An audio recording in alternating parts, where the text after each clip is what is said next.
In your March 24th summary, you wrote that, quote, after reviewing the special counsel's final report, Deputy Attorney General Rosenstein and I have concluded that the evidence is not sufficient to establish that the president committed an obstruction of justice offense.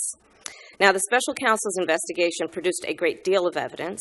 I'm led to believe it included witnesses' notes and emails, witnesses' congressional testimony, witnesses' interviews, which were summarized in the FBI 302 forms, former FBI Director Comey's memos, and the president's public statements. In reaching your conclusion, did you personally review all of the underlying evidence? No, we took and accepted. We accepted. Mr. Rosenstein? No, we accepted the statements in the report as the factual record. We did not go underneath it to see whether or not they were accurate. We accepted it as accurate and made our. So you accepted the report as the evidence? Yes.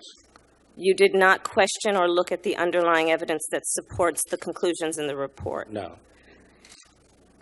Did Mr. Rosenstein review the evidence that underlines and supports the conclusions in the report, to your knowledge? Not to my knowledge. We accepted the statements in the report, and the characterization of the evidence is true.